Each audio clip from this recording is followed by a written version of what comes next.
नमस्कार दोस्तों, मैं महिपाल कुमार आपका स्वागत करता हूं हमारे SIT ग्रुप्स ऑफ एजुकेशंस के यूट्यूब चैनल पर। तो दोस्तों, हमने कल उत्तराखंड के बारे में पढ़ा था। वहां के राज्य पशु, राज्य पक्षी, राज्य वृक्ष, वहां के शास्त्रीय नृत्य, वहां के लोक नृत्य।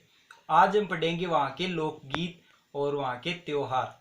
तो चलिए दोस्तों, बिना टाइम गवाए शुरू करते हैं। तो चलिए देखिए दोस्तों, यहाँ के लोकगीतों में प्रमुख है झुमेला, जागर। एक बात बता दूं दोस्तों कि इनमें लोक नृत्य और लोक गीतों में कई समान है, तो इनमें ज्यादा याद करने में भी दिक्कत नहीं आती है। लेकिन इसका फायदा ये है कि जो नृत्य करते वक्त जो गीत गाया जाता है उसे वही नाम दे दिया। जैसे झुमेला गीत है, तो झुमेला नृत्य में नवविवाहित कन्याएं झूम झूम कर गीत गाती है, तो उसे झुमेला नृत्य कह दिया। और जो झूम झूम के जो गीत गाती है उसे झुमेला गीत कहते हैं। उसी प्रकार बीच में आएगा, उस पर इतना जोर नहीं डालेंगे अपन। जो नए वर्ड आएंगे, जो नए गीत आएंगे, उनके बारे में अपन डिस्कशन करते हैं। चलिए दोस्त, झुमेला मैंने बता दिया। झूम झूम के नवविवाहित कन्याएं गीत गाती है। जागर नृत्य भी मैंने दोस्तों बताया था कि जो पौराणिक कथाओं में देवी देवता जो जुड़े होते हैं पौराणिक कथाओं से, उन्हें जागर कहा जाता है। और उनकी याद में या उनकी कहानी को दर्शाने के लिए जो नृत्य किया जाता है उसे जागर नृत्य, और जो गीत गाया जाता है उसे जागर गीत कहते हैं। और इस जागर गीत को गाने वाले को जागरिये कहा जाता है। इस जागर गीत को गाने वाले जागरिये कहे जाते हैं, जो कि पौराणिक कथाओं के देवताओं की कथा सुनाते हैं। पौराणिक कथाओं के पौराणिक देवता। अब आ गया पवाड़ा खुदेड़ दोस्तों, जिन बालिकाओं का बाल विवाह हो जाता था, जिन कन्याओं का कब उम्र में विवाह कर दिया जाता था, उन पे ससुराल वालों द्वारा दबाव डाला जाता था, उनसे बर्तन मंजवाए जाते थे, तो वो वहां की प्रताड़ना से परेशान होकर खुदेड़ गीत गाया करती थी। और ये हो गया खुदेड़। बाजूबंद दोस्तों, राजस्थान में बाजू पे बांधे जाने वाला एक यानी कि आभूषण होता है जिसे बाजूबंद कहते हैं, तो उसी से संबंधित बाजूबंद है। तो ये है बाजूबंद गीत, जो कि राजस्थान में भी होता है ये बाजूबंद गीत। चोफला दोस्तों प्रेम गीत है। इसको मिलन गीत भी बोल सकते हैं। जैसे परदेश से उसका पति कमा कर आता है, पहले पुराने जमाने में जब बाहर कमाने जाता था तो कई दिनों से जब आता था तो वो उसकी याद में चोफला गीत गाती थी। चोफला गीत मिलन में। इस गीत में स्त्री के सौंदर्य का वर्णन भी किया गया है। चोफला को कैसे याद रखेंगे दोस्तों?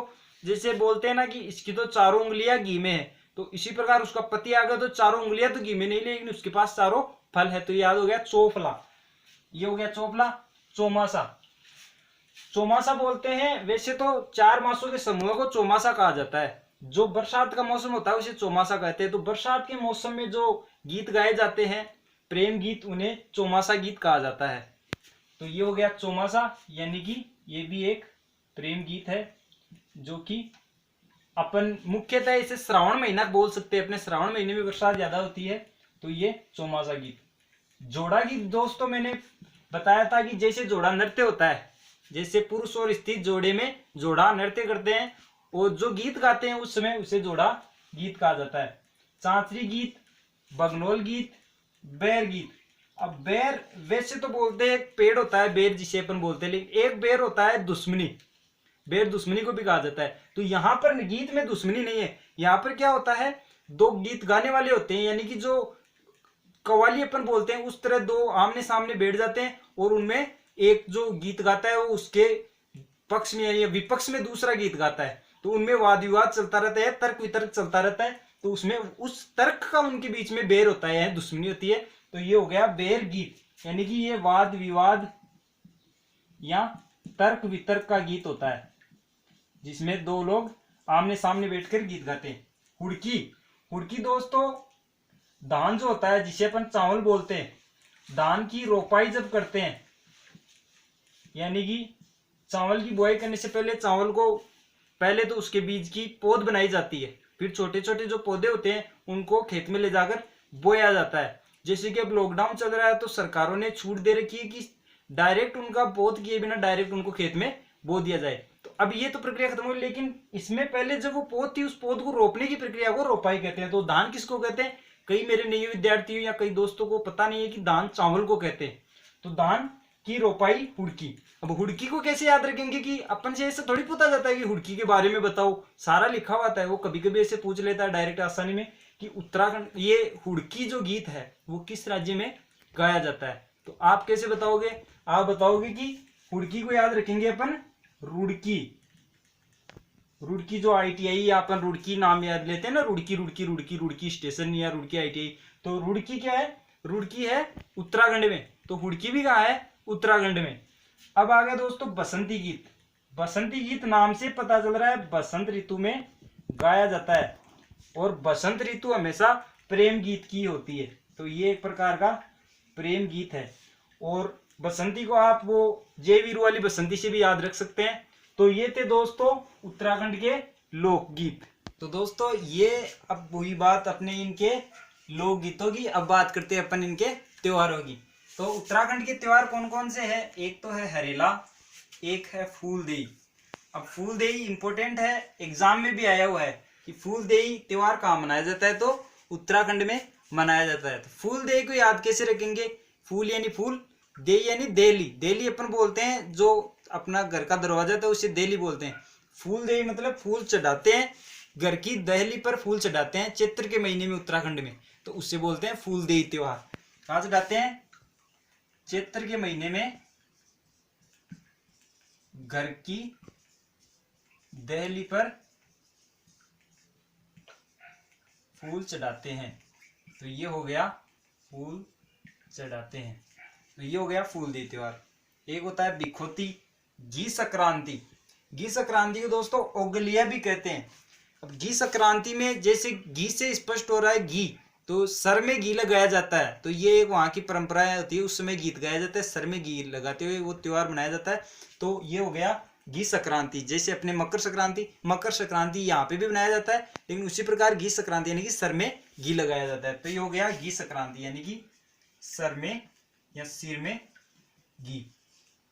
और ये हो गया मकर संक्रांति जो कि अपने माघ महीने में, हिंदी महीनों के माघ महीने में, जो कि 11 महीना होता है, माघ महीने में मनाया जाता है मकर संक्रांति।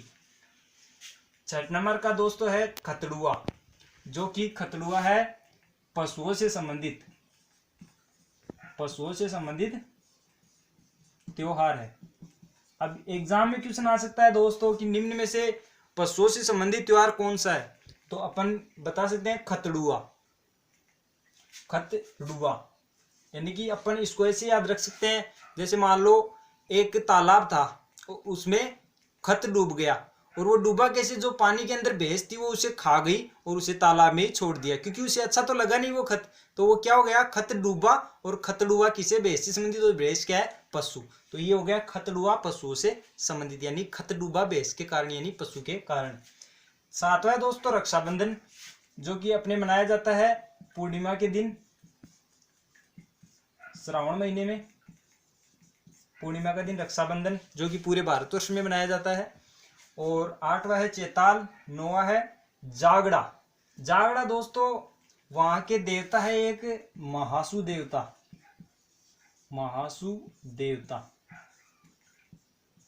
महासु देवता से संबंधित है जागड़ा। तो जागड़ा यानी जाग रहा से हम करेंगे जागड़ा। जैसे यहाँ पर देवता से बात कर लेते हैं कि देवता जाग रहा यानी जागड़ा, तो महासु देवता से संबंधित है जागड़ा। एक दोस्तों बिरोली। बिरोली होता है संतान से संबंधित, यानी संतान के कल्याण के लिए त्योहार मनाया जाता है। तो ये हो गया संतान कल्याण के लिए त्योहार। तो ये हो गया बिरोली। अब बिरोली यानी कि जैसे मान लो संतान है, तो संतान एक मोती की तरह होती है और मोती से मिलकर माला बनती है।